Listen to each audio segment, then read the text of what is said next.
Uma boa noite para você que tomou a decisão hoje de estar nesse lugar, para que nós pudéssemos juntos adorar o nome do Senhor. Enquanto nós estávamos cantando, eu estava pensando que hoje, nesse mesmo momento, nós temos vários irmãos espalhados em igrejas aqui na nossa cidade, que decidiram também adorar o nome do Senhor.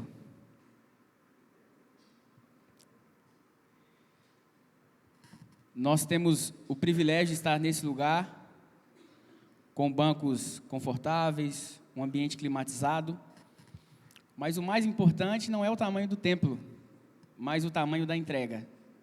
Que você esteja aqui hoje de coração aberto para poder ouvir a voz do Senhor e que nós possamos permitir que Ele transforme o nosso coração a cada encontro que nós temos com Ele. Convido você a abrir a sua Bíblia no Evangelho de João, no capítulo 15.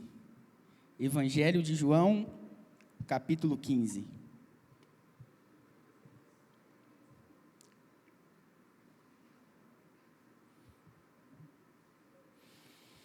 Certa vez Jesus fez uma pergunta para os discípulos: quem vocês dizem que eu sou?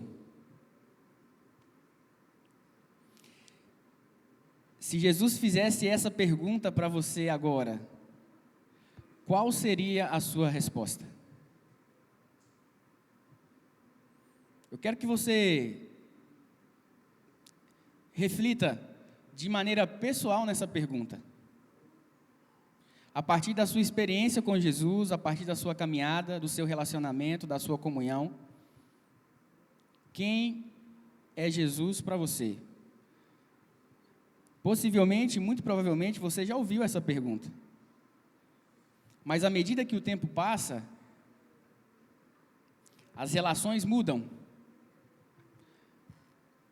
A intimidade cresce e a percepção que temos é diferente.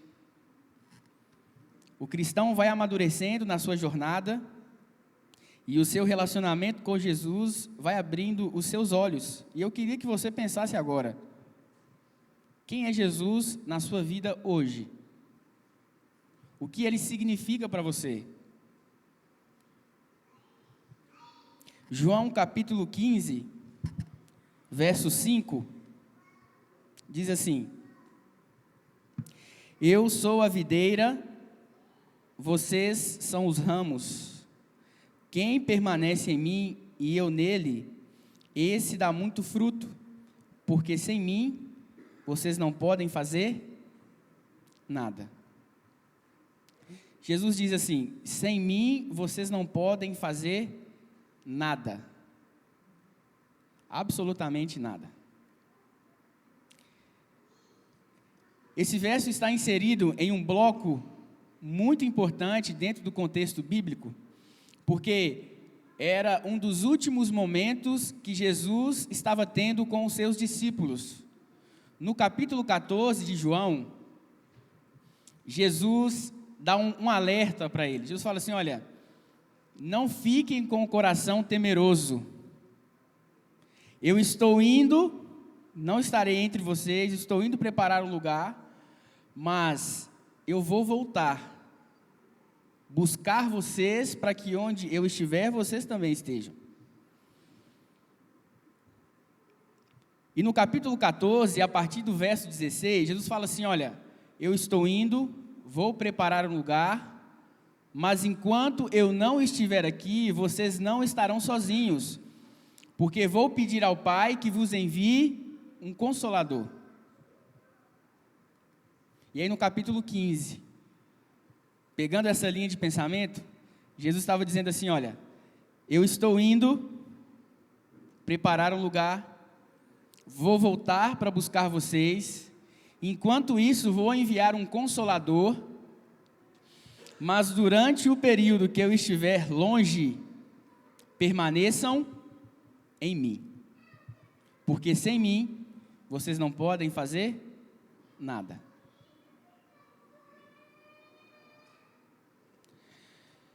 Ontem nós estávamos em uma classe bíblica com o Clube de Desbravadores, e o estudo era sobre o herói da Bíblia, o principal personagem da Bíblia. E é óbvio que nós sabemos que essa pessoa é Jesus. E eu estava dizendo para os meninos que a todo momento, quando você estiver estudando a Bíblia, lendo a Bíblia, você precisa enxergar quem? Jesus. Existe uma área de estudo da Bíblia, chamada tipologia, onde algumas imagens, pessoas, símbolos, referências prefiguram algo que em breve vai acontecer de maneira perfeita. Bom, e na Bíblia existem alguns tipos de pessoas que apontavam para Jesus. Noé foi uma dessas pessoas. Moisés foi uma dessas pessoas. José foi uma dessas pessoas. Elias foi uma dessas pessoas. Uma série de pessoas e personagens bíblicos que apontavam para a vinda daquele que seria o cumprimento da promessa, Jesus Cristo. Tudo na Bíblia, não apenas no Novo Testamento, mas também no Velho Testamento, gira em torno de alguém, e esse alguém é Jesus. Os discípulos, quando foram chamados de cristãos pela primeira vez, existia um motivo para isso.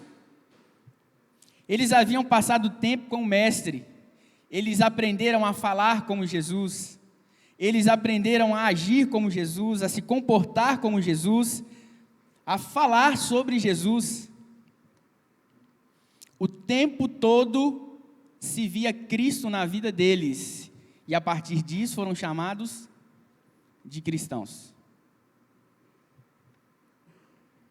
Aí eu volto à pergunta: quem é Jesus para você? Se você fosse chamado, se você fosse denominado por aquilo que você mais faz, mais vê, mais fala e mais ouve, que nome seria dado a você? Que nome seria dado a você? E eu queria rapidamente discorrer com vocês sobre a importância de Jesus na nossa vida.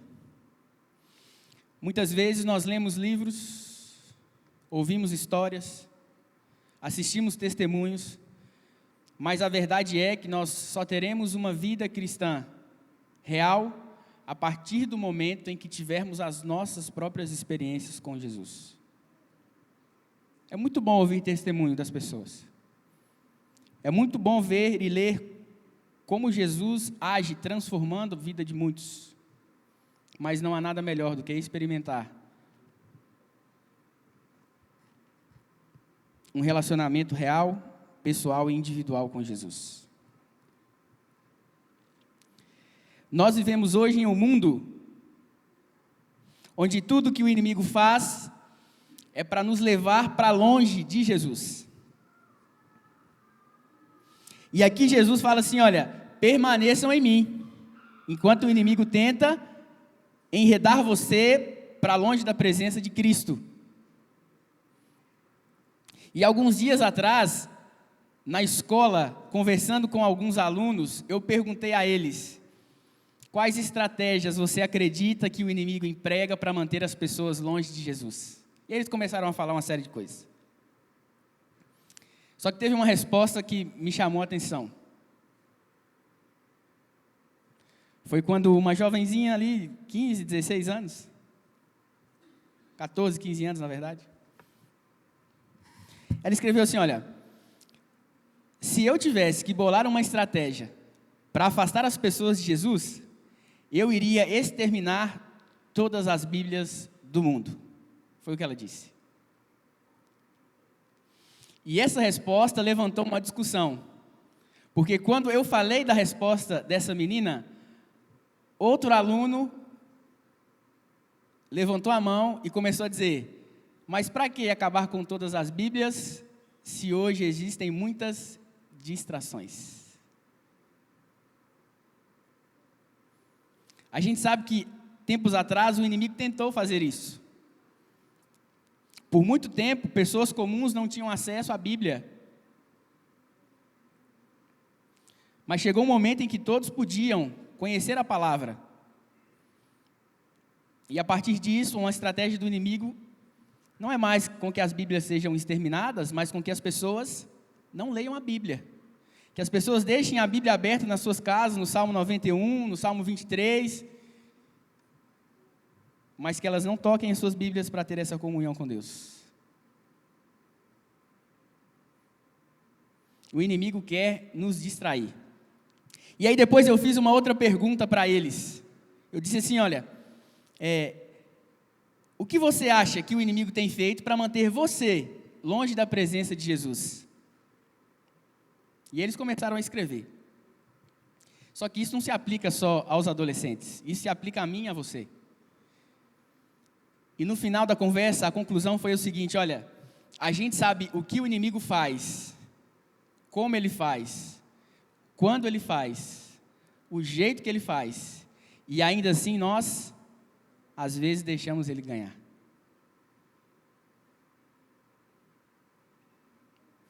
E por que isso acontece na nossa caminhada cristã, na nossa jornada? Por que isso acontece enquanto nós estamos nesse processo? Quando nós abrimos o livro, a carta de Hebreus, a gente percebe que ali é trabalhado uma diferença importante entre pecado e pecados. Pecado no singular, pecados no plural. A diferença aí não é só o número. A diferença é que pecados, isso está relacionado a um problema comportamental, mas pecado, no singular, está relacionado a um problema de relacionamento. Pecado, antes de ser um problema comportamental, é um problema relacional.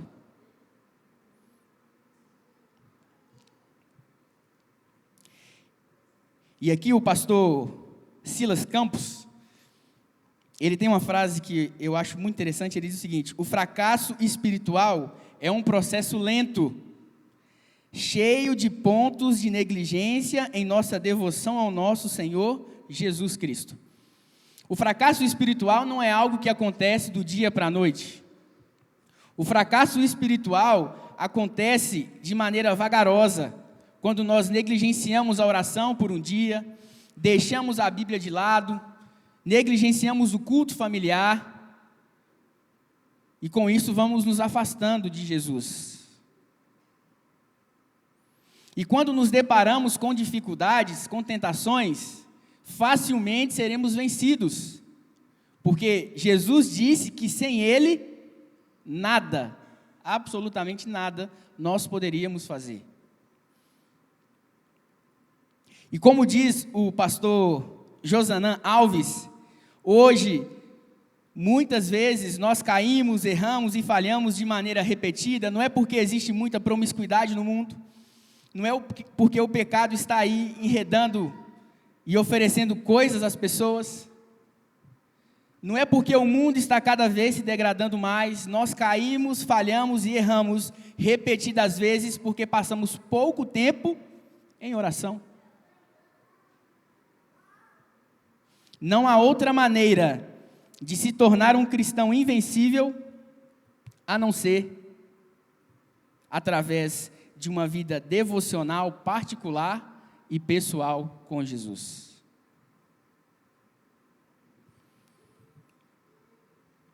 Eu queria levar você até o Salmo 55, ou melhor, Salmo 51.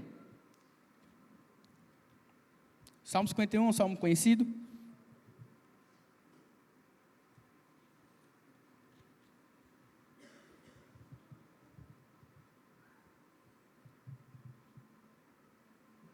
Davi, diante do Senhor, se confessando, se humilhando, pedindo a Deus que o purificasse, que o perdoasse, que o limpasse, que desse a ele um coração puro, um espírito inabalável. E aí no versículo 12 do Salmo 51, ele diz assim: restitui-me a alegria da tua salvação e sustenta-me com o espírito voluntário. Eu queria que você se concentrasse na primeira parte do verso. Restitui-me a alegria da tua salvação. Quando você pede que algo seja restituído, obviamente é porque você perdeu. Então o texto está dizendo para mim e para você, Davi está dizendo aqui, declarando diante do Senhor, que ele não tinha mais alegria em quê? Na salvação. Onde é que está a sua alegria hoje? Onde é que está o seu contentamento, a sua satisfação?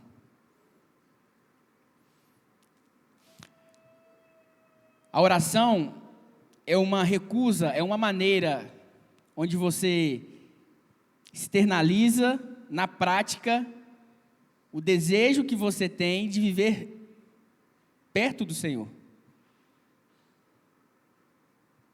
Orar constantemente é se recusar a estar longe de Deus. E quando nós estamos na presença do Senhor, nós experimentamos algo diferente, que preenche,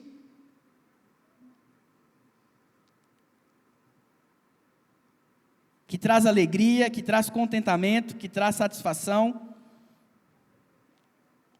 E o mais importante é você olhar para a oração não como um amuleto, como uma ferramenta, como uma lâmpada, onde você ali esfrega e aí você pode fazer um pedido ali.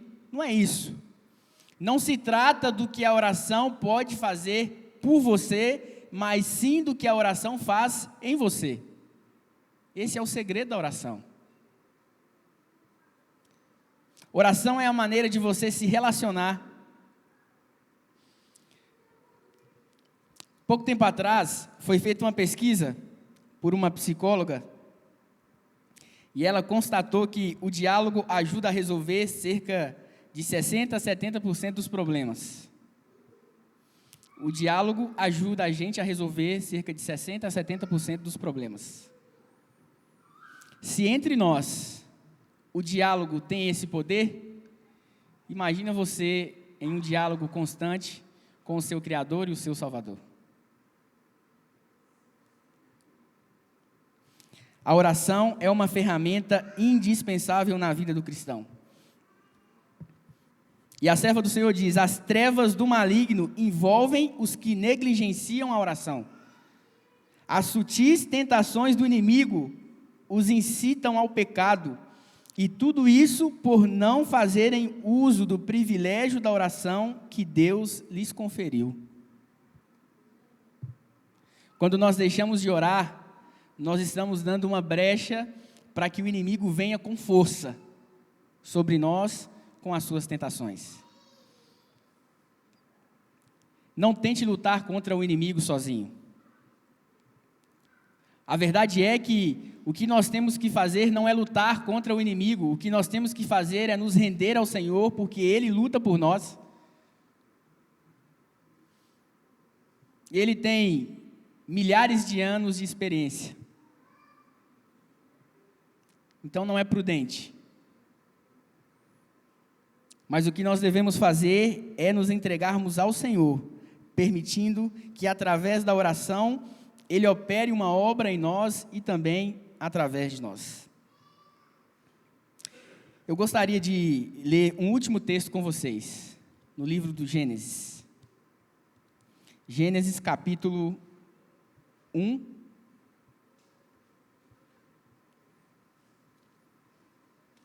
E depois nós vamos ler mais um texto em Gênesis capítulo 3.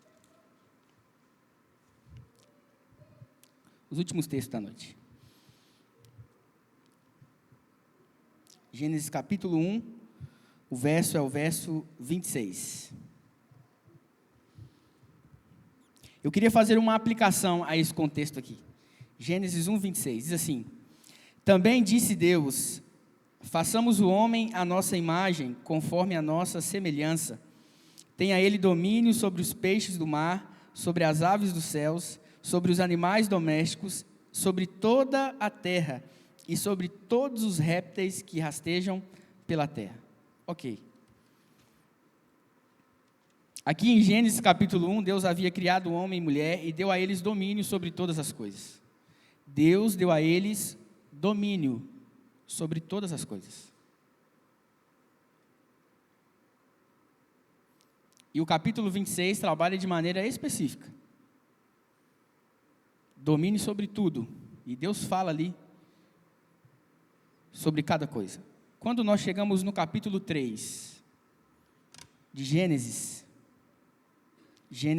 capítulo 3, verso 13, diz assim: Disse o Senhor Deus à mulher: Que é isso que fizeste? Respondeu a mulher: A serpente me enganou e eu comi. Irmãos, eu queria pegar esse texto para fazer uma aplicação. Eu queria que você entendesse isso. No capítulo 1, Deus dá a Adão e Eva domínio sobre todas as coisas. É claro que a serpente foi usada pelo inimigo, mas Adão e Eva foram enganados por algo que Deus já havia dado a eles domínio sobre aquilo.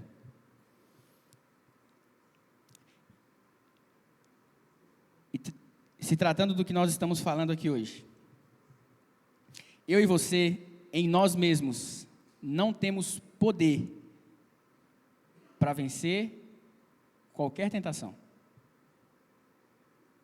Mas o Senhor já nos conferiu poder dos altos céus, poder que vem dele, para que o inimigo não seja vitorioso sobre a minha e sobre a sua vida.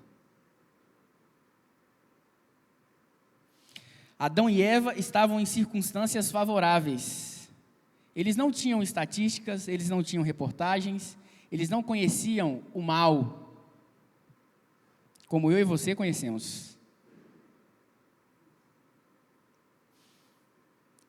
E é por isso que o meu apelo a você, diante do que nós estamos lendo na Bíblia, diante de como Jesus se apresenta, de quem Ele é, do poder da oração, não deixe que a influência do mal afaste você da presença do Senhor. Não deixe que as distrações que o inimigo cria impeçam você de estar na presença de Deus através da oração e da comunhão, do estudo da palavra. Não sacrifique os seus momentos de relacionamento com Deus, não sacrifique o seu culto pessoal, o seu culto familiar. Na maioria dos casos, se a família está atrasada para sair para algum lugar, para ir trabalhar, o que a maioria das pessoas sacrificam ali? Não vai dar tempo de fazer meu culto, estudar minha lição, depois eu... Não faça isso. Quando nós sacrificamos o nosso relacionamento com Deus, nós estamos abrindo uma porta para que o inimigo entre. E quando ele entra, ele faz um estrago. Na Bíblia nós só temos 4 capítulos onde tudo é perfeito. 4 capítulos, os 2 primeiros e os 2 últimos. Porque quando nós chegamos no capítulo 3 de Gênesis, a serpente entra em cena, o inimigo entra em cena, e quando ele entra em cena, é para destruir. É para acabar com tudo. Não deixe que ele tenha poder sobre a sua vida. Você tem um chamado, a sua vida tem um propósito. E o seu relacionamento com Deus precisa estar em primeiro lugar. Eu gostaria, para encerrar, algumas palavras. Eu gostaria de ler para você aqui.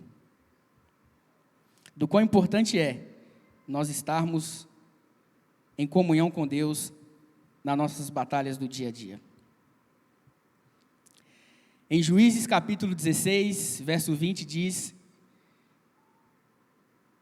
falando a respeito de Sansão, pois ele não sabia que o Senhor havia se retirado dele, e ele havia perdido toda a sua força. Não havia mais força em Sansão, porque o Senhor não estava mais com ele. Se o Senhor não estiver mais na minha, na sua vida, como seremos vencedores?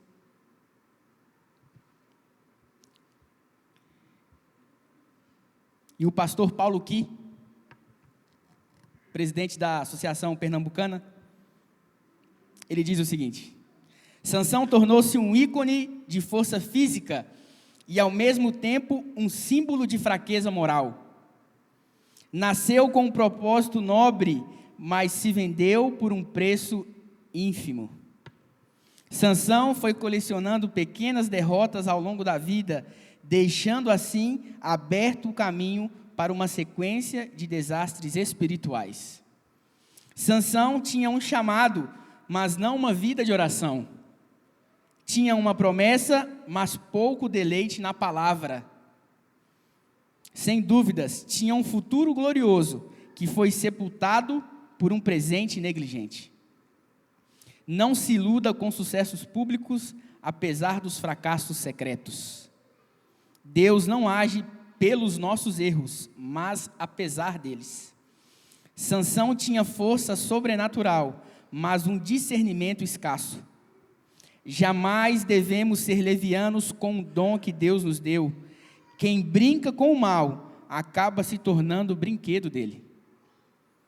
Enquanto estivermos ouvindo, o pecado vai falar. Se Sansão tivesse orado ao longo da vida, e repito, se Sansão tivesse orado ao longo da vida, e não só no seu fim, teria percorrido um caminho diferente. Mas que bom que Deus não desiste dos que desistem. Eu não sei como anda a sua vida de oração, mas eu quero repetir a você uma frase do meu professor do seminário, quando ele disse para nós o seguinte: quando for duro orar, e às vezes ore duramente. Quando for duro orar, ore duramente. Quando você chegar na sua casa, antes de deitar, pegue o seu chinelo e, se for possível para você, coloque ele o mais longe possível debaixo da cama, para que no dia seguinte, quando você acordar, você tenha que se ajoelhar para encontrá-lo, e assim você possa orar ao seu Deus. O desejo do meu coração é que o inimigo não tenha poder sobre a minha vida e a sua vida, que as distrações dele não nos atrapalhem a ter o nosso relacionamento com Deus, e que nós sejamos vitoriosos pelo poder que já está disponível dos altos céus, para que as investidas do inimigo não possam funcionar. Ele tenta jogar na sua cara o tempo todo que você é um pecador, que você é um miserável, que você não merece, mas ele é um mentiroso, porque pela graça de Deus, nós somos novas criaturas em Jesus. Vamos orar. Senhor, obrigado, porque a Tua graça nos alcança mais uma vez. Como nós cantamos aqui, a Tua graça nunca falha. Senhor, e como isso é verdade na nossa vida? Às vezes nós caímos, às vezes nós falhamos, repetimos erros que já prometemos ao Senhor que não iríamos mais repetir, porque estamos lutando no lugar errado. Então eu peço ao Senhor que, pelo agir do Teu Santo Espírito, abra os nossos olhos para que possamos perceber a importância da oração e que sem ela não somos nada, porque é ela que nos aproxima do Senhor. Que pela manhã, ao acordarmos, possa ser a primeira coisa que vem à nossa mente. Que Teu Santo Espírito nos impressione para que durante o nosso dia, assim como era costume de Daniel, assim como era costume de Jesus, que possamos buscar ao Senhor em oração.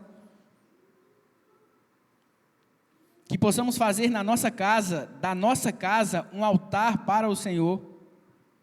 mas não nos deixe viver longe da Tua presença. Que através da oração, que através da Tua palavra, nós possamos ser vitoriosos pelo poder de Jesus. Eu entrego cada família aqui em Tuas mãos, para que em cada lar possa existir o hábito do culto familiar, para que em cada lar haja uma entrega e uma experiência pessoal também e individual com a pessoa de Jesus Cristo. E que ao olharmos para Jesus, possamos enxergar também quem somos e permitir que o Espírito Santo trabalhe em nossa vida para restaurar em nós a imagem e semelhança do nosso Criador. Nos entregamos a Ti, entregamos a nossa semana em Tuas mãos e o fazemos na certeza de que o Senhor está nos ouvindo e nos atenderá, não porque merecemos alguma coisa, mas porque oramos em nome de Cristo Jesus. Amém. Queridos, que Deus abençoe vocês, uma excelente semana a todos e que possamos sair daqui na companhia do nosso Senhor Jesus.